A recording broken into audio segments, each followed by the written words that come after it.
எல்லா புகழும் நான் வணங்கும் கற்பக விநாயகர்.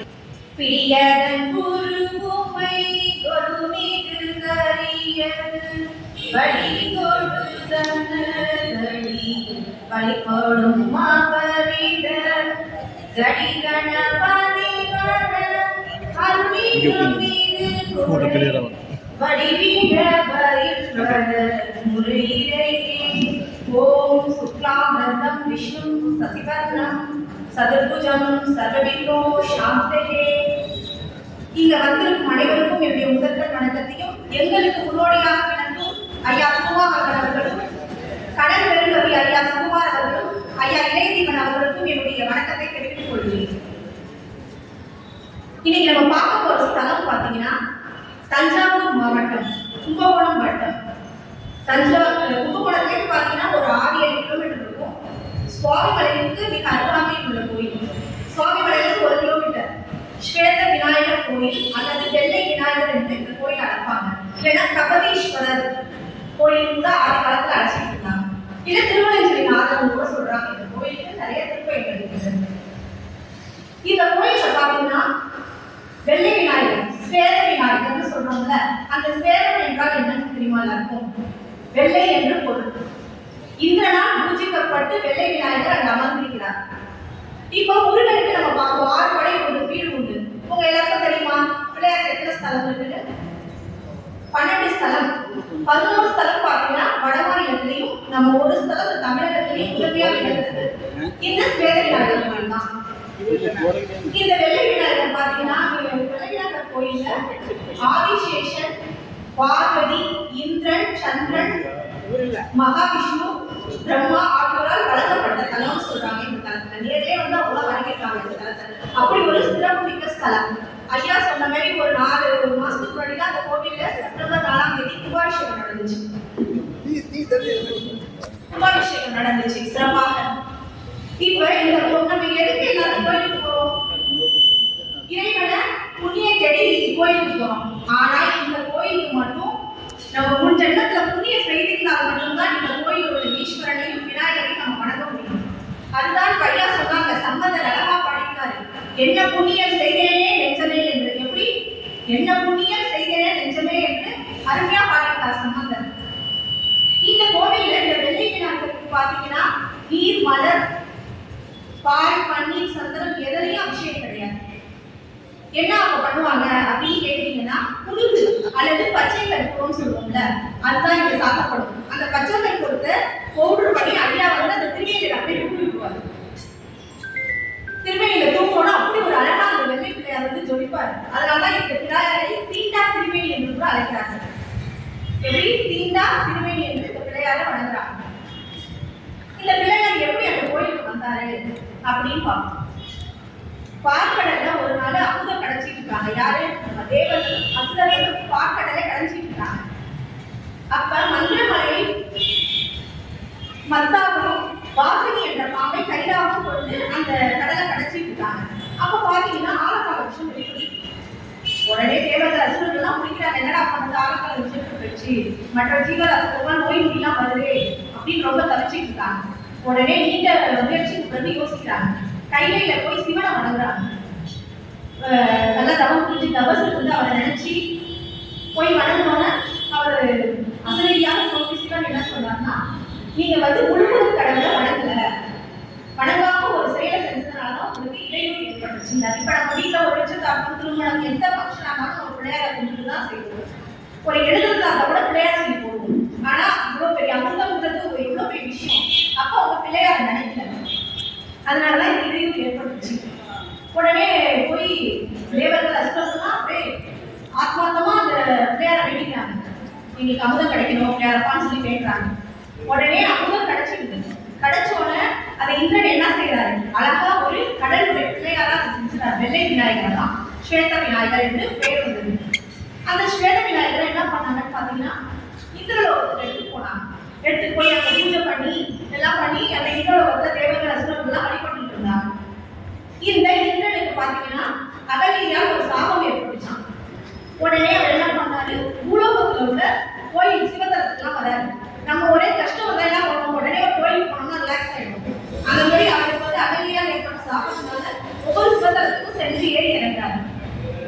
இது காவிரி தென்கிழக்கு உள்ள 25வது சிவத்தலமும் ஆகும். இந்த திருவள்ளுடைய இந்த வரும்போது கையில ஒரு பெட்டியில அந்த வெள்ளை விநாயகரை எடுத்துட்டு வருவாங்க. அது எங்க போனாலும் பிள்ளையார வந்து கீழே இருக்க மாட்டாரு, பேர் பார்த்து. அப்படி நம்ம திருவள்ளுவரை வந்து அடையும் போது விநாயகர் போய் அவங்க அப்பா சிவன் கேட்கிறாரு, நான் இந்த கோயிலே இருக்கணும்னு ஆசைப்படுறேன், நீங்க அதுக்கு வந்து எனக்கு அருள் புரியணும், இங்க இருந்து மக்களுக்கு நான் வந்து அருள் பாலிக்க ஆசைப்படுறேன் அப்படின்னு சொல்றாரு விநாயகர்.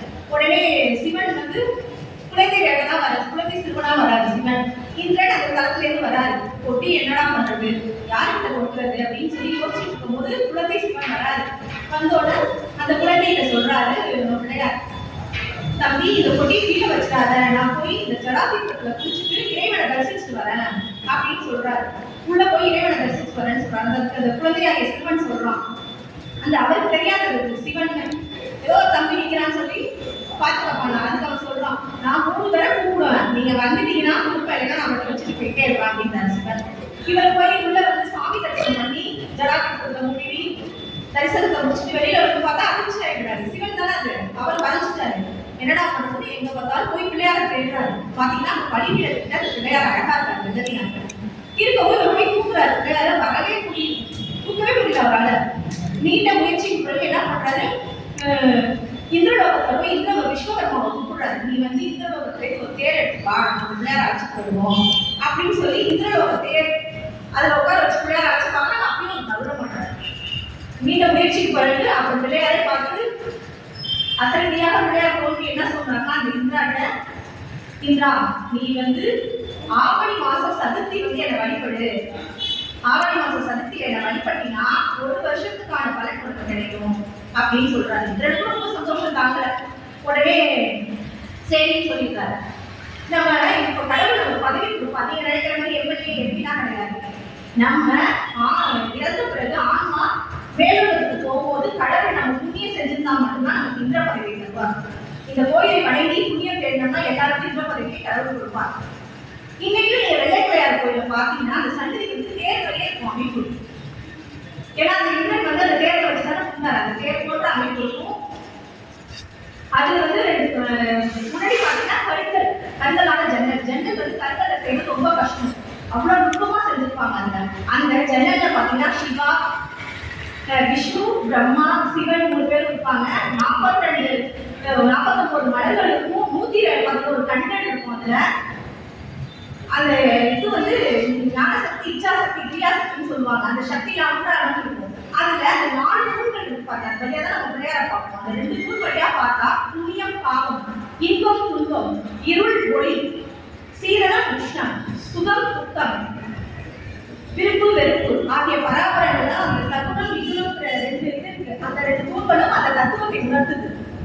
இவ்வளவு அருமையா எந்த உலகத்திலே ரொம்ப புகழ்பெற்ற அந்த கருங்கள் அது போனீங்கன்னா பாருங்க. அது என்ன இருக்கு, நாங்க போவோம் பார்த்து இடையில பிள்ளையார பார்த்து பண்ணுவோம். இதெல்லாம் நீங்க பார்த்து தெரிஞ்சுக்கணும், அடுத்து வர சங்கதிகளுக்கு சொல்லிக் கொடுக்கணும்.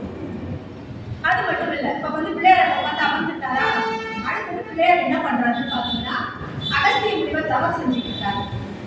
பிள்ளையார் வந்து அவரோட கமண்டலத்தை தள்ளி விட்டுறாரு. அதுலேருந்து காவிரியை பாய்ந்து சோழ நாட்டை பார்த்து ஓடிக்கொண்டிருக்கிறார். இதை சோழ நாட்டுக்கு போயிட்டு இருக்க காவேரியை வந்து அறிஞ்ச மன்னன், சோழ நாட்டு மன்னன் ஹரிகேசன் என்ன பண்றாரு, தன்னோட பரிவாரத்தோட நம்மளாம் காவேரிக்கு தான் என்ன செய்வோம், தேங்காய் பழம் வச்சு கும்பிடுவோம்.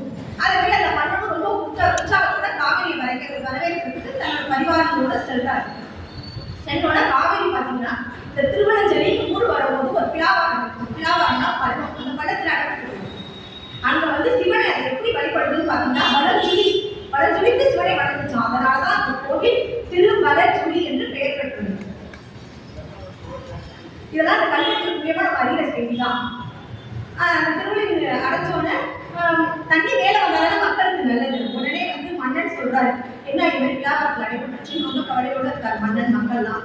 உடனே போய் சிவன்கிட்ட சொல்றாங்க, இந்த மாதிரி எனக்கு காவிரி அடப்பட்டுச்சு, என்ன செய்யலாம் அப்படின்னு சிவன் சொல்றாரு, நீ வந்து திருவண்ணாமலையில ஸ்வேத விநாயகர் போய் தபஸ் பண்ணினா அவருக்கு படி சொல்லுவாரு அப்படின்னு சொன்னோன்னா அந்த மன்னன் போய் ஸ்வேத விநாயகர் தபஸ் பண்றாரு. ஸ்வேத விநாயகர் தோன்றி அவர் என்ன சொல்றாரு, கொட்டையூர்னு ஒரு ஊர் இருக்கு, நம்ம ஊருக்கு பார்த்தாங்க, அந்த கட்டையூர்ல என்னோட சிஷ்யன் இருக்காரு, அவர் முனிவர் ஹேரண்ட முனிவர் இருக்காரு, அவரை போய் பாரு, அவருக்கு வழி சொல்லுவார் அப்படின்னு சொல்றாரு.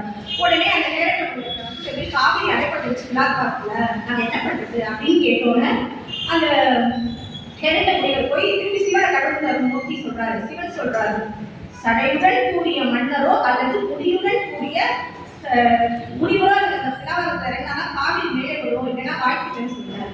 உடனே ஊர் மக்கள் தான் மன்னன் நுழையிறதுக்கு ரெடியா வராது. ஊர் மக்கள்லாம் எங்களுக்கு சிறப்பாக மன்னன் வேணும், காவிரியும் வேணும், நீங்க இறக்கக்கூடாது அப்படின்னு சொன்னோன்னே உடனே ஹேரண்ட முனிவர் என்ன பண்றாரு, தான் ரெடி காவிரி எடுத்துக்கொண்டு காவிரி மேலே எழுதி வரும். அந்த ஹேரண்ட முனிவருக்கு இன்னைக்கு போய் பார்த்தீங்கன்னா அந்த கோவில்ல ஒரு தனி சிலை வச்சு அழகா கும்பிடுறாங்க. ஹேரண்ட முனிவர் போனீங்கன்னா எல்லாரும் பாருங்க. இப்ப நம்ம என்ன பார்த்தோம், எப்படி ஸ்வேத விநாயகர் வந்தாருன்னு பார்த்தோம், காவிரி எப்படி அங்க வளர்ந்து விட்டு வந்ததுனால் சொல்றோம். அந்த சம்மதர் அழகா பாடிட்டு பாடல்ல வளஞ்சுழி வளம்சுழி வளம்சுழி என்பீராக பொன்னி சூழ்ந்த வளஞ்சுழியே என்றும் காவிரி சூழ் வளஞ்சுழியே வானலே என்றும் அப்படின்னு அழகா பாடிட்டாரு சம்பந்தர். அது மட்டும் இல்ல, வளஞ்சுழி வளஞ்சுழின்னு சொன்னாவே நம்ம மல்லிகை எல்லாம் தெரியுமா, எல்லா ஊரையும் நம்ம அந்த சாமியோட திருநாமத்தை தான் சொல்லுவோம். ஆனா இந்த ஊரை பொறுத்து அந்த பேரை சொன்னாலே போதும், நம்ம வல்லிகைகள் எல்லாம் அவங்களும் சொல்றாங்க. இப்ப பிள்ளையாருக்கு வந்து திருமணம் ஆயிருக்காங்க தெரியுமா அப்படின்னா, சில பேர் தெரியும், சில பேர் பிள்ளையாருக்கு திருமணம் ஆகணும்னு நினைச்சிருப்பீங்க. ஆனா இந்த ஸ்தலத்துல விநாயகருக்கு சித்தி குட்டின்னு 2 மனைவி. எப்படின்னு பாத்தீங்கன்னா, நம்ம விஷ்ணுவின் கமலத்திலிருந்து கமலாம்பிகையும் பிரம்மனின் வாக்கினியே புத்திதேவி என்கின்ற வாணியையும் இந்த ஸ்தலத்துல மனம் புரிஞ்சிருக்காரு. அதனாலதான் இது திருமண ஸ்தலம். இப்ப திருமணம் ஆகாதவர்கள், வரன் தேடி கிடைக்கல, திருமணம் சரியா நடந்து அமையல அப்படின்றவங்க இந்த ஸ்தலத்துக்கு போனீங்கன்னா திருமண நிவர்த்தி சொல்லுங்க.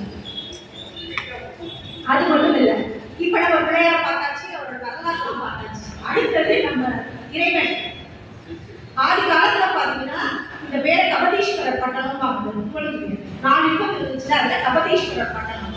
அப்ப அதுக்கப்புறம் பாத்தீங்கன்னா சக்தி வனம்னு அழைக்கிறாங்க. ஏன் சக்தி வனம்னு அழைக்கிறாங்கன்னா, திருவள்ளுவர் வளர்வது இல்ல, அப்ப அந்த யுகத்துல பாத்தீங்கன்னா சக்தி வனம் இந்த ஊருக்கு பேரு. அடுத்தது வில்வானியம் என்று அழைக்கப்பட்டுச்சு. இந்த கலியுகத்துல தர்ஷாயம் என்கின்ற திருவள்ளுவரின்னு சொல்றாங்க இந்த ஸ்தலத்தை. இந்த இறைவன் பேர் என்னன்னு பாத்தீங்கன்னா, கற்பகநாதர், செஞ்சடையப்பர், திருவள்ளுவரிநாதர், ஜெயகுடிநாதர். இறைவன் வந்து வலது பக்கம் இருப்பாங்க நம்ம அம்பாள். ஒரு 5 ஸ்தலத்துல தான் பஞ்ச கல்யாண ஸ்தலம் சொல்லுவாங்க. அந்த அம்பாள் பாத்தீங்கன்னா வலது பக்கம். அப்படி என்னென்ன ஸ்தலம் பாத்தீங்கன்னா, மதுரை, ராமேஸ்வரம், தஞ்சூர், திருவடைமருதூர், திருவடஞ்சூரி. இந்த 5 ஸ்தலத்துல நீங்க போய் பாருங்க, வலது பக்கம் அம்பாள் இருப்பாங்க. ஏன்னா ஒவ்வொரு திருமண ஸ்தலங்கிற வாசி ஒவ்வொரு காரண பெயர் இருக்குது. இந்த ஊருக்கு வந்து காரண பெயர் வந்து சடைமுடிநாதன். அதாவது நம்ம சிவனோட பக்தர் ஒருத்தர் தான் யாயாவதன். வேதவதி ஒரு தம்பதி இருக்காங்க. அவங்க சிவன் மேல தீராத பக்தி கொண்டிருக்காங்க. அந்த யாயாவதற்கு 120 ஆண் குழந்தைகள், 100 மேற்பட்ட ஆண் குழந்தைகள். அவருக்கு ஒரே ஒரு ஆசை, பெண் குழந்தை பார்க்கணும்னு அந்த தம்பதி இருக்கு. உடனே அவங்க இறைவனை நோக்கி தபஸ் இருக்காங்க, எனக்கு பெண் குழந்தை பார்க்கணும். இந்த சைடு அம்பாளுக்கு அதே நேரத்தில் ஒரு ஆசை தோணுது. என்ன ஆசைன்னா, சடையுடன் கூடிய நாதனை திருமணம் செஞ்சுக்கணும், ஒரு சிண்டாத ஒரு வச்சுக்கணும் என்னுடைய நாதன்னு ஆசைப்படுறாங்க அம்பாள். நம்ம சிவனுக்கு திருவிளையாடல் சொல்லியா தரணும். அப்போ ஒரு திருவிளையாடலாம் ஆரம்பிக்கிறாரு. அம்பாள் ஆசைப்படணும். அம்பாள்கிட்ட சொல்றாரு, உலகத்தை ரெடி போற சக்க சமயம் வரும்போது நான் அடைகிறேன் அப்படின்னு சொல்றாரு. உடனே இந்த சைடு யாயாவர்கள் வந்து கடும் தபஸ் புரியாரா. அப்ப புரியும் போது யாயாவர்களோட வயிற்றுல வந்து இந்த அம்பாள் பிறக்குது. எந்த பேர்ல பிறக்குது? பிரகந்த நாயகி. பிரகந்த நாயகியா பிறந்து வளர்த்தாங்க. சின்ன வயசுலேயே சிவனை வச்சு பூஜை செய்யறாங்க. அந்த காடகம் இருக்கும் கோயில்கிட்ட. அந்த காடகத்தை வந்து தண்ணி வேணும்னு கேட்டாங்க. அப்ப சிவன் என்ன செஞ்சாரா, அவர் ஜடையில கங்கை அங்க போட்டாரா. அதனாலதான் அந்த தீர்த்த பேரு ஜடாதீர்த்தம். 3 தீர்த்தம் இருக்கு, காவிரி, அரசராணி, ஜடாதீர்த்தம். அந்த தீர்த்தத்துல முழுகிட்டு வந்து சிவனை நோக்கி அவங்க பூஜை பண்ணிட்டு இருந்தாங்க. பூஜை பண்ணும்போது இப்பதான் சொல்வழக்குல இருக்கு, அந்த பையன் அந்த பொண்ணை கல்யாணம் பண்ணி கொடுத்த காலம் நிற்கிறாங்க. இது நம்ம சொல்வழக்குல வந்தது தேவையிலே வந்ததுதான். அம்பாள் வந்து அந்த பருவ வயது வந்தோட நான் ஜடைமுடிநாதர் தான் கல்யாணம் பண்ணிக்கணும் ஒத்த காலம் நின்னாங்க. அந்த பருவத்தோட சிவன் வந்து ஜடைமுடி வச்சு நம்ம அம்பாளை கல்யாணம் பண்ணிட்டாங்க. அன்று முன்தான் ஜடைமுடிநாதர் என்று பெயர் பெற்றாங்க. அது மட்டும் இல்ல, இது வந்து விமானம் அதெல்லாம் ரொம்ப சிறப்பு உண்டு. இது வந்து பஞ்சபிரகார ஸ்தலம்ன்றாங்க. எப்படின்னு பாத்தீங்கன்னா, சிவனுக்கு உள்பிரகாரம் வெளிப்பிரகாரம், அம்பாளுக்கு உள்பிரகாரம் வெளிப்பிரகாரம். 3 கட்டு பிள்ளையார் சிவன் அம்பாளுக்கு 3 கட்டுக்கு சேர்த்து ஒரு பிரகாரம், பஞ்சபிரகாரம் ஸ்தலம்னு சொல்றாங்க. ராஜராஜ சோழன் தெரியுமா? அவருக்கு வந்து இது குலதெய்வம். ராஜராஜ சோழனும் ராஜேந்திர சோழனும் அங்க அம்பாள் சன்னதியிலே அஷ்டபுஜ மகாகாளி காளி வந்து வெற்றிக்கு வழிவகுக்கக்கூடிய அந்த காளியை கொண்டாங்க. அவங்க போருக்கு போக மாட்டாங்க. அந்த வாழை வச்சு அந்த காளியை கொண்டு தான் அவர் போருக்குள்ளே போவார். அது மட்டும் இல்லை, இந்த கோவிலை சுற்றி இரட்டை விநாயகர் நிறைய பரிவாரங்கள் தான் இருக்குது. ரொம்ப சிறப்பு மிக்க ஸ்தலம். இந்த கோயில வந்து பைரவருக்கு தனி சன்னதி உண்டு. கோயில் என்ட்ரன்ஸ்ல போய் பார்த்தீங்கன்னா ரெண்டு சைடும் நந்தவனம் இருக்கும். ஜடாதீர்த்தம் இருக்கும். ரஜாதீர்த்தத்துக்கு எதிர்த்தாப்புலே மணக்குள விநாயகர் இருப்பாரு. பைரவருக்கு சிறப்பு தனி சன்னதி உண்டு. இந்த எல்லா இடமும் நீங்க பார்க்கறதுக்கே நவகிரகம் உண்டு. ஆனா இந்த ஸ்தலத்துல நவகிரகம் கிடையாது. சூரியனும் சனியும் ஒரே இடத்துல பார்ப்பாங்க. சூரியன் வந்து கிழக்கு, சனி வந்து கிழக்கு நோக்கி, சூரியன் மேற்கு நோக்கி அவர் பார்ப்பாங்க. இப்ப ஒரு ஜாதகருக்கு சனியும் சூரியனும் ஒரே நேர்கோட்டில் இருந்தா பிறகு ஏற்படுவாங்க. அவ்வாறு உள்ள மக்கள்லாம் வந்து அது உண்டாங்கன்னா அவங்க கஷ்டங்கள்லாம் நிவர்த்தி ஆகும் அப்படின்னு சொல்றாங்க. அது மட்டும் இல்லை, இந்த கட்டடக்கலைலாம் சோழர் காலத்தில் கட்டப்பட்டது. ரொம்ப அப்படி ஒரு தத்ரூபமா இருக்கும். அந்த தூண்கள் இது வரைக்கும் நீங்க பார்க்க மாட்டீங்க. நம்ம எந்த கோயிலுக்கு போனாலும் அப்படியே டக்குன்னு பார்க்க முடியும். அந்த கோயிலை நீங்க சுற்றி பாருங்க, அவ்வளவு சிறப்பு மிக்க கோவில். அப்புறம் பாத்தீங்கன்னா நல்ல இந்த வடச்சொலிய வேண்டி நிறைய பேர் பலன் பண்ணிருக்காங்க. அதுல வந்து நான் பார்வதி தேவி அப்படிலாம் சொன்ன பாருங்க, பிரம்மா விஷ்ணு. ஒரு நாள் விஷ்ணுவுக்கும் பிரம்மாவுக்கும் சண்டை வந்துருச்சு. நான் தான் யார் கையில வந்தேன். உடனே சிவன் தோன்றி என் சடையையும் அடியையும் யார் கண்டு வரீங்களோ அவங்க தான் பெரியவங்க அப்படின்னு சொல்றாராம். சொன்னோட பிரம்மா போய் உடனே என்ன பண்றாரு, அன்னப்பறவையை எடுத்து ஆகாயத்தை பார்க்க ஆரம்பிச்சிட்டாரு. விஷ்ணு என்ன பண்றாரு, பன்றி எடுத்து கீழே பாதாளத்துல பார்க்க ஆரம்பிச்சிட்டாரு. விஷ்ணுவாரு திரும்பி வந்துருவாரு பார்க்காம. ஆனா பிரம்மா போய் சொல்லுவாரு, நான் பார்த்தேன் வந்துச்சு. சிவனுக்கு போவோம் வந்தோட உன சிருஷ்டி தொழிலனா நீ படைக்கும் தொழிலை இழந்து ஞானத்தை இழந்து அப்படின்னு சாபம் கொடுத்துறாரு. விஷ்ணுவுக்கு பார்த்தீங்கன்னா நீ 100 பிறவி எடுத்து அது தசவதாரம் பிறவி எடுத்து மக்களுக்கு காப்பாய் அப்படின்னா அவருக்கு தானம் செய்கிறாரு. உடனே பிரம்மனுக்கு ஒரே வருத்தமா போயிடும். உடனே ஸ்வேதவிநாயகரை நோக்கி தபஸ் புரிவார். தபஸ் புரிஞ்சு அவரோட சடாட்சர புத்திரங்களை 4 லட்சம் தடவை சொல்லுவார். சொன்னோட ஸ்வேதவிநாயகர் தோன்றி அந்த படைக்கும் தொழிலையும் அவருடைய ஞானத்தையும் கொடுத்துருக்காராம். நம்ம விஷ்ணு இருக்காரு, அவருக்கு வந்து கொடுக்கல. ஏன்னா வந்து அந்த 9 தசவதாரம் எடுத்து மக்களுக்கு காப்பாய் அப்படின்னு சொல்லிட்டாரு. அது மட்டும் இல்ல, அக்னி பகவான் சொல்றோம்ல, அவரும் அப்படிதான் சப்தரிஷிகள் சாபத்தினால அவரோட தேஜஸ்களை எல்லாம் இழக்கப்படுறாரு. அப்புறம் வந்து இவரோட அருள் கிடைச்சதுனாலதான் நிறைய அவருக்கு நன்மைகள் நடந்துச்சான். இதை மாதிரி பல கதைகள் இறைவர்களுக்கே அந்த விநாயகர் ஸ்வேத விநாயகர் செஞ்சிருக்காரு. இந்த ஸ்வேத விநாயகர் பார்த்தீங்கன்னா அந்த கோயில போய் பார்த்தீங்கன்னா 6 அடி உயரத்துக்கு 2 கல்லே ஆன விளக்கு இருக்கும். ஆனா சமயக்குறவர்களால் பாடப்பட்ட ஸ்தலம். திருப்புகளை வந்து அழகிரிநாதர் அழகா பாடித்தாரு. ஒரு முருகன் இருப்பாரு, வள்ளி தெய்வானோட ஒரு முருகன் இருப்பாரு. இன்னொரு முருகன் பார்த்தீங்கன்னா சங்கார முருகன் பாங்க. 2 சைடு வள்ளி தெய்வான, கொண்டையில வந்து மயிலோட கொண்டையில வந்து முருகன் அனுப்பியிருப்பார். சங்கார முருகன் சொல்லுவாங்க. சங்காரம் பண்றதுக்கு முன்னாடி தேவ மயிலா, சங்காரம் பண்ணோட அசுர மயில்னு சொல்றாங்க அப்படின்னு பிரசித்தி பெற்ற நல்ல ஸ்தலம். இந்த ஸ்தலம் பாத்தீங்கன்னா அப்புறம் காலவேகப்படுவர் எழுதியிருக்காரு. இருக்கு பரணர் பாடியது, சிவபெருமான் பாடியிருக்கார், சுந்தரர், உமாபதி, சிவாச்சாரியார், பெரிய புராணத்தில் திருநாவுக்கரசர் திருவள்ளுவர் பரிசுத்த பாடல பாடியிருக்காரு. இது ரொம்ப சிறப்புமிக்க ஸ்தலம். இந்த ஸ்தலத்துக்கு போய் எல்லாரும் வழிபடுங்க, எல்லா நன்மைகளும் அடையணும் அப்படின்னு நான் எல்லாம் நல்ல இறைவனை வேண்டிக்கிறேன். அது மட்டும் இல்லாம எனக்கு இந்த வாய்ப்பை தந்த ஐயா இளைஞர் ஐயா அவர்களுக்கும் இந்த மன்றத்தினுடைய நன்றியை தெரிவித்துக் கொள்கிறேன். ஹரஹரபதே ஹரஹர மகாதேவா தென்னாட்டே சிவனே போற்றி என்னாடும் இறைவா போற்றி.